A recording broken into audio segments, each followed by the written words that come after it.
Welcome to Star Fry. Today we're talking about Batman Black and White by Neal Adams. We're talking about Comic-Con, what we saw, what we like. Did you buy comics? No. You just went broke. Stick around.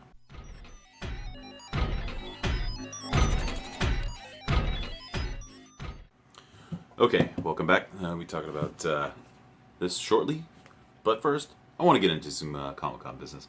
What statues were there, what we liked, because we're not talking about comic books. No one did.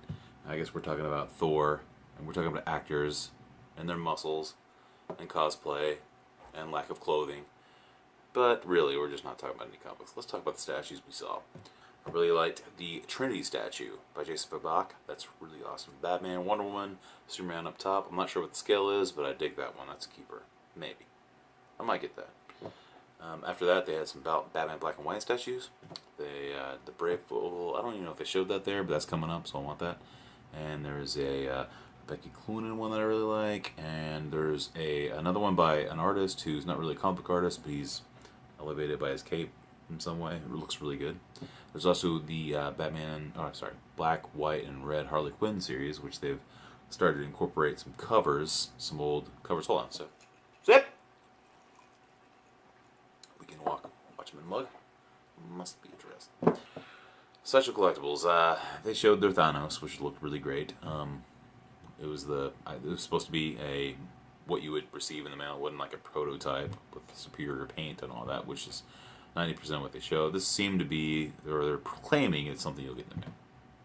Be on your doorstep. Be sitting there looking pretty. You'll be worth every penny you. It's not gonna be worth anything. Anyway, it looked good. I got the regular version. If it sucks, I'll send it back. But let's see. We also they showed Killer Croc.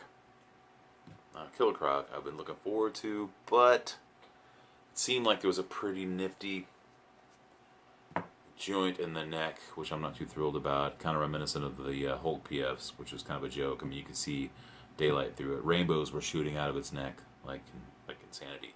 I mean, there was so much light going through it that if you spit in the air, rainbows would occur in your house.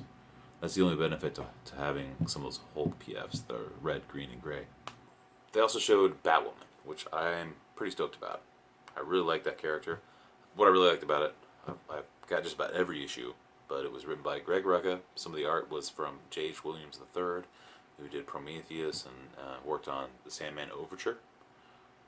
And then later on, the New 52, J.H. Williams wrote and drew it. So I've got most of that, and I'm a really big fan of that character. Looking forward to that. She's cool. Other than that, Sideshow didn't have much besides freaking Swamp Thing. And that's something I've been waiting for forever. I love that thing. It's all wet. It's nasty. It looks like it smells bad. There's like a tortoise down there. I think there's a snake or something. It's all wet. He's coming up. Looks great. I've been looking forward to a quarter scale Swamp Thing for a very long time. There was also a really cool Dio with Wolverine. I think it's by Iron Studios.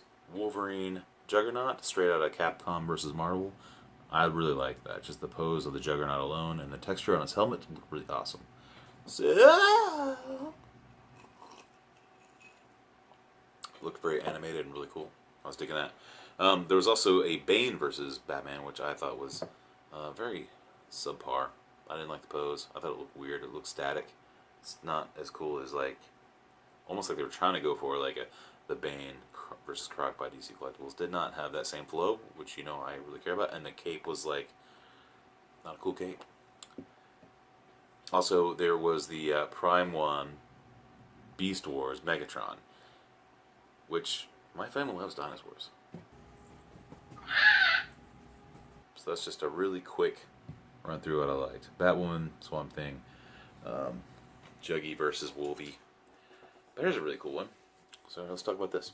And the reason why I'm talking about this is because I really liked what they've shown lately of the Batman Black and White series. I'm kind of getting back into it. And this is really neat. This is Neal Adams. Here's the omnibus. This is pretty cool. Alright, but I'm going to take this off. I'm going to show you this, because the reason I'm showing this now, besides the cape being awesome, and I'm wishing they would return to it, and I think they are returning to it, with some of the pieces I've seen lately. They're bringing the case back. This is a big cape. But I want to show you this. Let's see. I don't know which way to do it. Okay, here it is. So yeah, there you go. You know what that is? Can you tell? Actually, a signature by Neal Adams. I had this in my pocket with an intent to get it signed by him, and I was looking around at the table and I saw some Neal Adams artwork, and I swear to God, there wasn't a line. I look up and he was just sitting there, like freaking Neal Adams right in front of me. There's no line. He's just sitting there. So I'm like, hey man, can you sign this? And I pull it out, and he's like, hey, I'll sign anything for $20. So he takes it from me, signs it. I mean, the whole thing took seconds. Gives it back to me. Here he is. Here's the Batman Black and White by Neal Adams. A really cool pose. Just the way the cape is, and the way he's so far forward. He's just jumping off a building. He's ready to strike. It's a really cool pose. There's a peg on the cape and a peg on the right foot. I'm wrong about that, but it just shows Neal Adams, his old school style of his attention to anatomy, trying to be realistic, and I think he really paved the way for future artists like 90s and like Jim Lee and all these other guys that really tried to accentuate those muscles. A lot of people just kind of had their own, ideal of anatomy, and he was one of those guys I think took it to another level, and so he really deserves some respect, even though he's kind of a butthole at cons.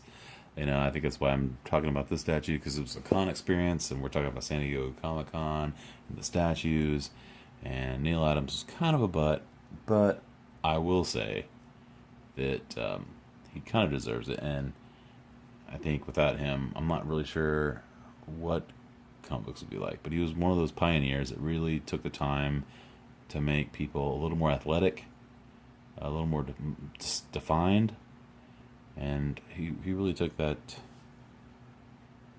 he really just kind of pushed it a little bit. So this statue does a really good job of showing that those muscles. Look at that. That arm is just awesome. It's a very good sculpt. It's a very these are all 1/10, but it looks great. But if you're into this, if you're into Neal Adams, I think this is probably one of the only examples in statue form of Neal Adams artwork, and I really think they captured it. It's an iconic pose. It's an iconic DC ad pose that's everywhere, and I think they did a superb job. But I usually have these grouped in a DTOF, like with at least 5 to 6. So I just kind of put them in kind of like an age range or an era, like I have them next to the Aparo and the Kelly Jones Bane, and he's jumping forward.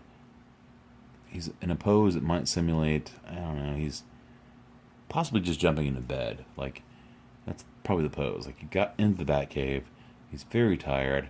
He's been up for 72 hours. He's really looking forward to that chicken noodle soup, but he just can't wait. Alfred's chicken noodle soup is probably like some of the best that's ever been made. I mean, I'm sure that's the reason why Alfred is still around, because he can make some mean soup, maybe some mean meatloaf, and he's probably good on the grill. And I think Batman's probably like a soup guy for some reason, just something he can drink really quick, like tomato soup or chicken noodle soup. And he's just lunging toward his, I guess he has a full size. He probably has a king size in his other room, but he doesn't really feel comfortable with that. So he's thinking, I'm jumping right into the full size. I'm just going to drink this chicken noodle soup, and we'll start over in, 6 hours. There we go. We talked a little bit about San Diego. I'm sure everyone has their own opinions. There's a lot of videos out there, and I really appreciate all the people that took all the pictures. I mean, right when I saw that Maquette thing, that Swamp Thing Maquette ad on the Sideshow Collectibles, I freaked the hell out. And it's really been cool. Just checking out all the videos. I mean, I'm never going to go to that thing. Some of the local conventions where I'm from are crazy enough, and very few of them revolve around comics. Some of the local ones do, and those are the ones I like to do. But I gotta say that I love the Sideshow and Prime One pieces that are coming out. Some of them. I mean, I gotta say that Mr. Freeze is just insanely big. The guy is like this big. Here's him. Dances like that. He's giant. I don't have room for that. And that weird, crazy exo suit that Batman has is awesome. I'm thinking about getting one Prime One piece, and it's not going to be the Beast Wars Megatron. But my family loves dinosaurs. And remember, spade neuter your pets. And Magneto is right.